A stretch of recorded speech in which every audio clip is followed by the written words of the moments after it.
A dive into what the Supreme Court plans to do about student loans. How weather conditions are impacting the country. And tips to keep your heart healthy. Broadcasting live from the University of North Texas, this is ntTV News at Noon.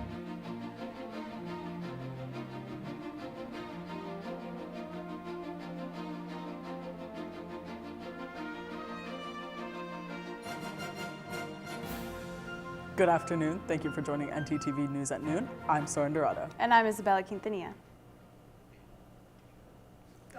An exciting day for students may be up ahead as the Supreme Court is ready to hear arguments for the President Biden's student debt relief program. Here's what CNN's Renee Marsh has to say on what officials and students are discussing. On board my flight, headed to D.C. for the People's Rally for student debt cancellation. 25-year-old Sabrina Calazans traveled from New York to Washington, D.C. to rally outside the Supreme Court when justices will hear oral arguments on the legality of President Biden's student loan debt relief program. 6 Republican-led states and 2 Texas borrowers argue the administration does not have the authority to cancel the school loan debt of about 40 million Americans. But the Biden administration says Congress gave the Secretary of Education expansive authority to alleviate hardship for student borrowers during a national emergency like the pandemic. On the eve of the arguments, advocates already outside the court for a case that could change the trajectory of their lives. My first student loan bill, it was about $350 of a payment, and I hadn't secured a job at that point, and so for me, it felt really impossible. Calazans graduated from college in 2019. She has nearly $30,000 in student loan debt. When the pandemic hit, repayments were paused. She could now contribute to household costs for the home she shares with her parents. When the Biden administration extended the pause this past August, multiple lawsuits followed. The program was halted and is now before the Supreme Court, leaving Calazans in limbo. My family would be eligible for up to $50,000 of student loan cancellation. And so as a whole family, that's huge. Federal data shows America's student debt crisis is multi-generational, spanning from recent grads to grandparents, with 2.6 million borrowers over the age of 62. 72-year-old Vietnam vet Cecil Hamilton is one of them. I never got the amount paid off. In 1977, Hamilton says he took out a loan for an associate's degree for $5,250. Nearly 5 decades later, he still owes nearly the same amount. I thought I would have a good job and a home and all the things that people like to have, and then enter retirement on a good note, but instead I'm back in the hole again, so I'm just surviving as I go. He says despite the government garnishing 15% of his Social Security disability payments for the loan he defaulted on, interest and fees made it impossible for him to put a dent in the principal. The Supreme Court is expected to issue a decision in June. Now on to a more local story. This past November, a Wells Fargo in the city of Denton was robbed. Let's go to our reporter, Carla Castillo, who has an update on this story. Carla.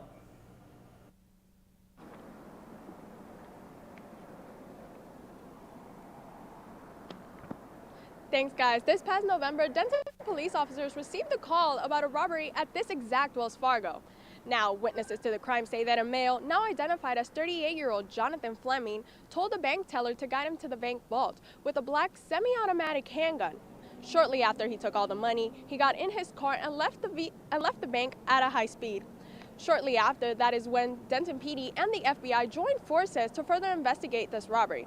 On February 22nd, Flower Mound police officers received a similar call about something occurring at one of their banks. That is when someone sent in a tip, and shortly after the investigation, Flemings was arrested. Yesterday, Denton PD applied for an aggravated robbery arrest warrant for the Wells Fargo robbery. Records also show that Fleming faces charges in Louisville for theft of property from the Louisville Police Department. Fleming is now in Denton County Jail and is charged with aggravated robbery, and theft of property less than $300,000.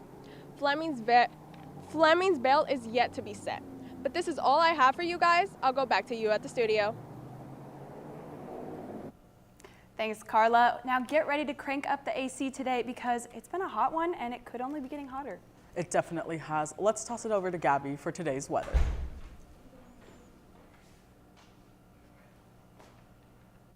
Thanks, guys. Now, we're certainly seeing warmer temperatures start to roll into Texas after a really chilly, long January and February. But let's get into today's conditions for now. We're sitting at 77 degrees, and it actually feels the same because we're not having a huge wind speed factor come into play. But come into tonight, we're going to sit still in the 70s, 70 degrees exactly. And again, same feel-like temperature because of those low wind speeds. But as we get into tomorrow, we are going to see a little cooler temperature, still not too bad, but we're sitting at 67 degrees and wind speed at 6 miles per hour. Now that's all I have for first look weather. I'm going to talk more about thunderstorm chances, high winds, and the weather of Texas coming up later in the show. Back to you guys at the desk.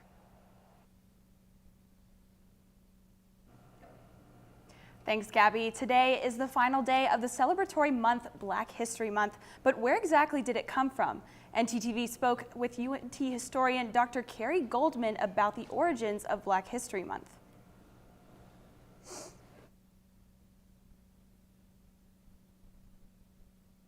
In 1915, Dr. Carter G. Woodson, who is a Black historian, he started an exhibition in Chicago to highlight and showcase Black excellence and success. And that same year, he established the Association for the Study of African American Life and History.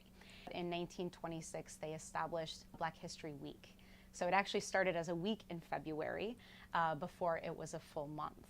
He wanted first to ensure that Black Americans felt pride in their heritage and history, but also that all Americans had an acknowledgement for the centrality of Black contributions to U.S. history. When we come back, we'll take a look at health news you need to know. And more on weather across the nation. Stay with us.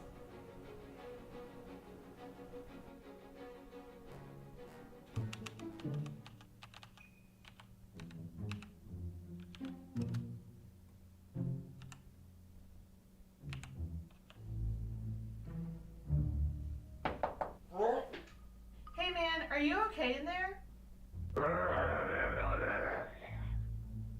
You look terrible. Have you been up all night? Don't you know that according to the American Academy of Sleep Medicine, staying up all night can have a negative effect on your GPA? Sleep? Yeah, go to bed.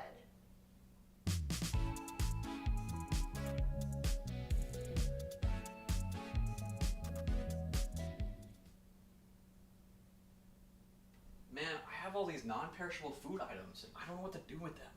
I don't have any food at all. Do you have too many non-perishable goods?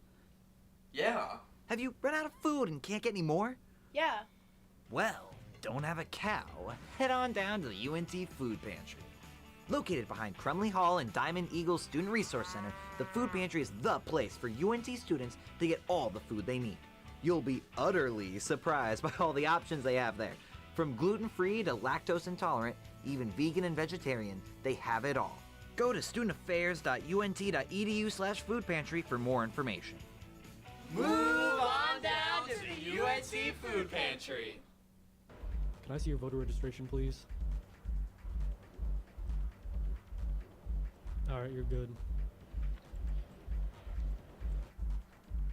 No registration, no entry. All right.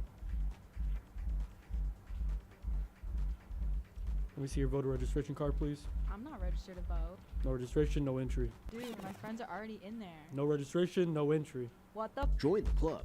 Register to vote today. Your last name. Well, weather across the U.S. has been hectic this week, so let's take a look at some of the conditions different states are facing. In Maine, as you can see, ice has taken over many roads, making driving a difficult task. Now looking at California, heavy rain and snow melting has led to mudslides and flash floods in some mountain areas. Homes are at risk for damage and even collapse in some places where the mudslides are more prominent. And finally, in Oklahoma, they faced tornadoes which left many people without power, water, or even their homes. However, here in Texas, we are fortunate that no weather-related major events have happened, besides the warmer weather, I guess. True. Today we're supposed to even be hitting 80 degrees. Let's check in with our weather anchor, Gabby Carden, for more. Gabby?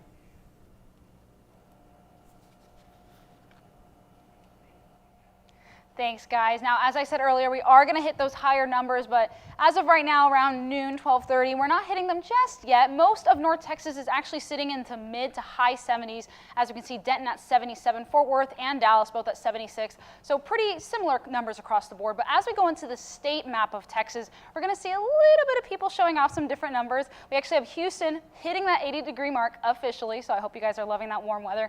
But we can actually see El Paso sitting at 65. So North Texas is in that 70-degree group, but across the state we're having some different numbers. But let's focus back on Denton and look at this 7-day forecast. We are going to expect some sunny conditions the next couple of days, but come Thursday we are going to have a very high chance for thunderstorms. So that day is not going to be really good weather, so just make sure you're checking with jackets, raincoats, driving conditions, all that good stuff. Come Friday, Saturday, Sunday, we're going to have some mid to high cloud coverage. You know, we're sitting in the 60s and 70s, so again, not too crazy weather. And come Monday, those cloudy conditions are going to stay, and we're going to hit 74 degrees. So even though we are still sitting in the 60s and 70s, it's a lot warmer than 40s and 50s that we've been used to the past 2 weeks. That's all I have for weather. Back to you, Soren, at the desk. Thanks, Gabby. Alternative sweeteners might not actually be good for your health. Research found that erythritol can actually double the risk of a heart attack or stroke. The issue is that it causes blood clots more easily, which can be a major issue when the clots break off and travel to the heart. While the name may seem foreign to you, it's because it's not typically used on its own. It is commonly added to bulk popular sweeteners like stevia and monk fruit. A recent study shows that the risk of heart attack and stroke in severe health failure patients can be reduced through stem cell therapy. The procedure involves using a catheter to inject adult stem cells with anti-inflammatory properties into an inflamed heart. One treatment could reduce the term risk by 58% for patients with weakened heart muscles. It's called the largest clinical trial to date, involving stem cell therapy for heart failure. According to the American Heart Association, an alarming 6 million adults have heart failure in the U.S. But a new study finds that a cell therapy may reduce those risks. Mandy Gaither looks into what this research means for patients. It's a serious condition where the heart can't pump enough blood and oxygen to meet the body's needs. The symptoms of heart failure are often treated through medication. All of these medicines we use, they're quite successful, and they improve, they even prolong life. Well, but that's only half the story, because what about what causes heart failure? What keeps it going? None of these medicines address that. A new study published in the Journal of the American College of Cardiology finds cell therapy involving adult stem cells from bone marrow administered directly into an inflamed heart through a catheter could result in a long-term 58% reduced risk of heart attack and stroke in severe heart failure patients. It works along with the treatments that we already have. So you can imagine we keep everybody going and doing better with the medicines, and now we have a treatment that actually addresses the cause and quiets everything down. The researchers say their findings should be considered hypothesis generating and that they show this cell therapy concept could work, but clinical trials would be needed to specifically confirm the effects of these stem cells on heart attack, stroke, and other health events. This line of investigation really has a great future, and I can see that with a confirmatory trial, we can bring this kind of treatment into the mainstream. For Health Minute, I'm Mandy Gaither. After the break, we'll take a look at the origins of Marvel heroes and how to protect yourself from recent crypto scams. We'll be right back.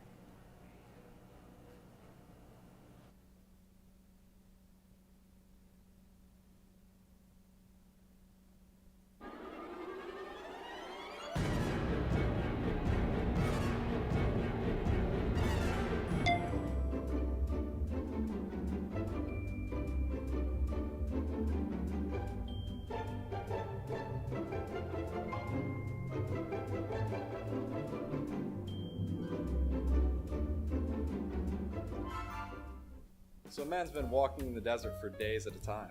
He finally comes across a bar and orders a Coke. That's not funny.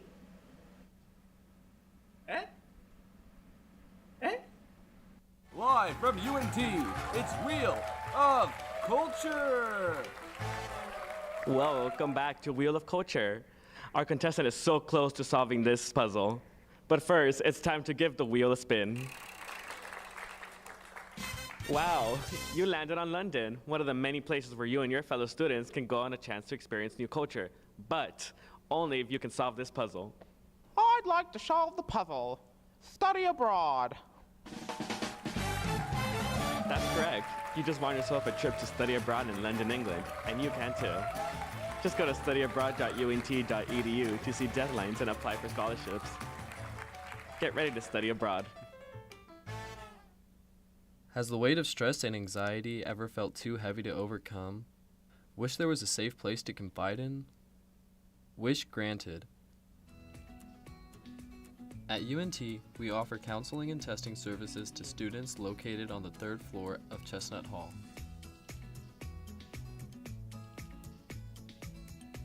UNT, we're here for you.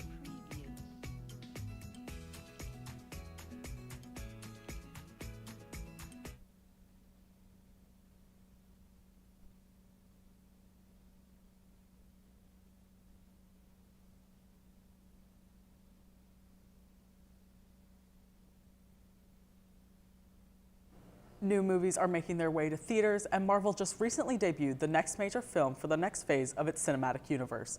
However, these superheroes didn't start on the big screen. They started on paper. Here's ntTV's Mark Barrera with more. Marvel's newest film, Ant-Man Quantumania, starring Paul Rudd, Michelle Pfeiffer, Jonathan Majors, and many other talents, released this past weekend, making $225 million in worldwide box office sales. With the release of these new films, we wanted to figure out how these majorly successful films affect the very thing they're inspired by: comic books.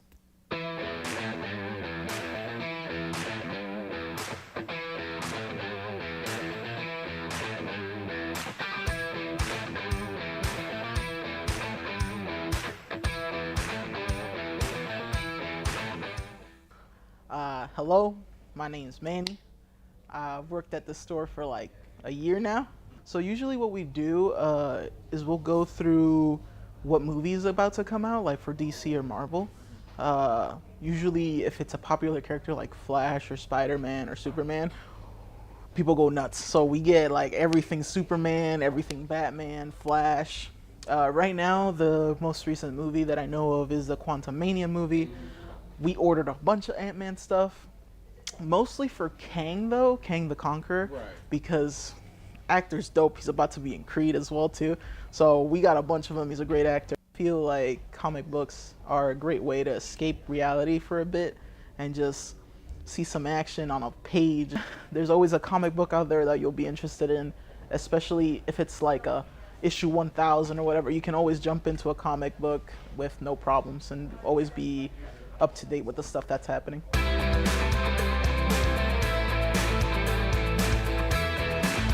Mark, Target's decision to cut their prices looks to be paying off. Holiday quarter sales were up nearly 1%, but that beats Wall Street's prediction of a decline. Target says that so far, consumers have spent more money on food, beauty, and household essentials. As for the rest of 2023, the store expects sales to range from a low single decline to a low single increase. The FBI is cautioning everyone on an alarming trend.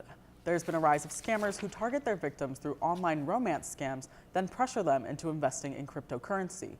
CNN reporter Cole Higgins shares the story of someone who was affected and ways you can look out for scams. A concerning trend involving online romance and crypto scams, prompting both federal and state officials to take action to protect consumers. What they don't realize is at a certain moment, these people are going to wipe that out and the money's gone. According to a preliminary internet crime report from the FBI, a growing number of scammers are using cryptocurrency as bait to lure in victims in romance scams and other fraud schemes. You see these false promises of easy money, being combined with people's limited knowledge or limited experience with cryptocurrency. And it sets it up for really the perfect storm for a scam. The FBI says more than 19,000 victims reported losing over $739 million to romance scammers last year. The agency says the trend is growing and it anticipates a higher number of reported financial losses from crypto scams this year. Dennis Corey says a romance chat that turned into a crypto trading partnership left him hundreds of thousands of dollars in debt in just 1 month. Emotionally drained, physically drained, psychologically drained. Corey says when he tried to get his money out, he was told he had to pay supposed taxes and other fees. Corey says he took out loans, advances on credit cards, and wiped out his savings to pay off his debt. I just want to make it out there public so people will be aware and not to get involved in this. Meanwhile, the growing concern prompting officials in California to launch a crypto scam tracker. It's a new website designed to help Californians spot and avoid crypto scams. For Consumer Watch, I'm Cole Higgins. It's really important to be aware of scams. Sometimes they're super obvious, but other times there's some really legit ones, ones that slip their way through. For sure. And what about you, Gabby? Do you know of any scams in sports right now? Definitely. I would have to say that Mavericks game Sunday afternoon was definitely a scam. I mean, that really should have been ours. Now, coming up when we come back, we're going to be debunking that game, along with how our men's basketball team and the women's basketball club is bringing their regular season to a close after this.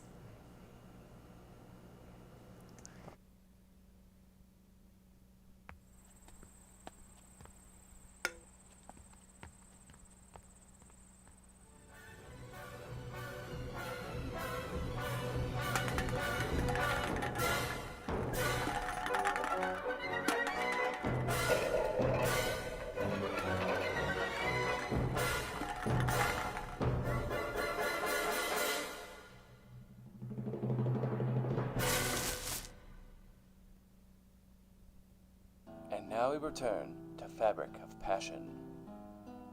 Oh, Hector, it will be so hard for us to part, but we must. But, my love, what did I do?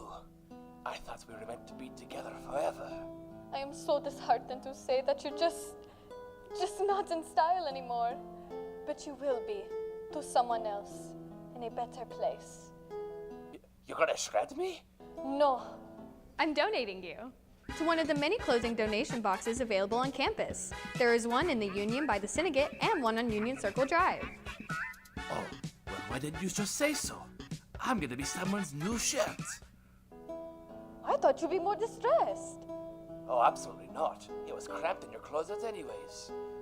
Maybe you would like to be shredded after all.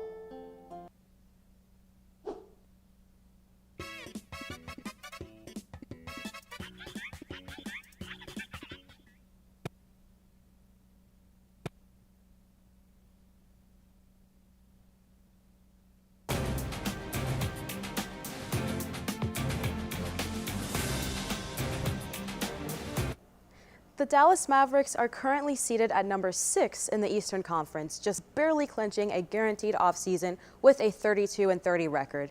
And they faced off against the Los Angeles Lakers Sunday afternoon at the American Airlines Center. Kyrie and Luka were working their magic as they gained a 27-point lead by the second quarter and ended the half 61-47. Now, once the second half began, Anthony Davis and LeBron went into overdrive, ending the third quarter 81-78. Despite LeBron's foot injury toward the end of the third quarter, Davis combined with Schroeder and Vanderbilt to come back and stun the Mavericks in the fourth quarter, making for a devastating Dallas loss, 111-108. Moving on, our UNT Mean Green men's basketball team is still sitting at number 2 in Conference USA, with FAU clinching that number 1 spot. But their win streak was suddenly broken this past Thursday against Charlotte. No, the Mean Green just faced off against them on February 11th, winning by a landslide 67-43, but history did not repeat itself. The half ended with UNT barely on top 24-22, but Patterson for the 49ers came off the bench and had a stellar performance, leading them to win 55-49. Osman and Scott combined for 24 points, 11 rebounds, and 12 assists, but it wasn't enough to stop Charlotte. Let's just hope our Mean Green can have a better performance this Thursday against Middle Tennessee as they prepare for March Madness. And finally, with basketball revving up for March Madness, our very own women's basketball club also prepares for playoffs. I was able to speak with them and get a glimpse into how their season has gone, as well as their playoffs preparations. As our Mean Green basketball teams prepare for their last games before March Madness, so is our very own women's basketball club. They've been playing games since the start of the semester, and with only one game left, they are preparing for playoffs. Makia Moon, a junior, talks about what drew her to the women's basketball club. So I wanted to join the club because I wanted to play basketball after going to college, and I thought, wow, these girls seem really enthusiastic about the game, so why not try to come play with them? Freshman and club president Sunita Abbasi agrees, saying she wanted to share her passion for basketball with other women in the community. The reason why I wanted to start the club is because I have a passion for basketball, and I've been playing it for a long time, and when I came to UNT, I really like the environment, and everybody was really sweet to me. So I started asking around, and then somebody gave me an idea like, hey, you have good leadership skills, like you should start the team. And so, with everybody's help, I was able to start the team up. Makia believes the club is a great way to spread equality and show the accomplishments of women on campus. We wanted to show more women playing basketball at UNT. It's not a lot of women playing basketball here, so we wanted to show how girls can do the same thing as boys can, so we show them. They certainly did show them with a blowout win, 35-4 at home during their second game. Sunita also mentions how their club will be active all semester and take several opportunities to play, even if it means traveling to other schools. Intramurals is temporary, it's only 4 games a season, but with our club, we'll be playing games all season, or all year, all throughout the semester. And with intramurals, you don't travel, you just stay here and play at school, and you play different people at school. But once we play in intramurals, our goal is to, kind of just get out of Texas and raise enough money to play different schools and kind of get that recognition for UNT. Their last regular season game takes place tonight at 8 p.m. on Court 1 in the Physical Education Building, and we'll be sure to update you on their progress throughout the playoffs. For more information on the club and how to join, be sure to follow them on Instagram at UNTWBB Club and join the group me in their description. That's all I've got for sports. Back to you at the desk. Thanks, Gabby. Now, if you're looking for a fun activity to do in Denton and are over the age of 21, we have just the spot for you. ntTV's Tristan Van Bean shows us a place on the square where you can get creative with a twist. For those of you who confidently raised your hands, y'all are seen, y'all are heard, y'all are understood. Painting with a Twist is a unique painting studio located in a small building on West Oak Street, right here in Denton. The business opened over 20 years ago, and their newest employee, Liam Castillo, enjoys providing customers with an open space and various activities. This is fun art, not fine art. You're supposed to be enjoying your time here. You pay us not only for the learning ability to paint and to get the info for specific painting you want to do, but you also are here for entertainment. You're here to have a laugh, you're here to tell stories, you're here to enjoy yourself. I assume the studio gained its name because of the different painting styles and atmosphere that you can feel inside the studio. But Castillo revealed the twist is something not allowed in most painting classes. Painting with a Twist, the reason why there's a twist with it is the fact that you can bring your own alcohol and food here. We do not service our own alcohol. We do have some mimosa days, those Sundays, but we have our guests come in and they can bring their own alcohol and stuff, so that's the twist behind it. That's right. Painting with a Twist is one of the few businesses in Denton that allows customers to bring their own alcohol so they can get loose and enjoy a fun night out with friends. For North Texas Television, I'm Tristan Van Beem. Thanks for watching ntTV News at noon. Join us again tonight at 6 and tomorrow here on North Texas Television.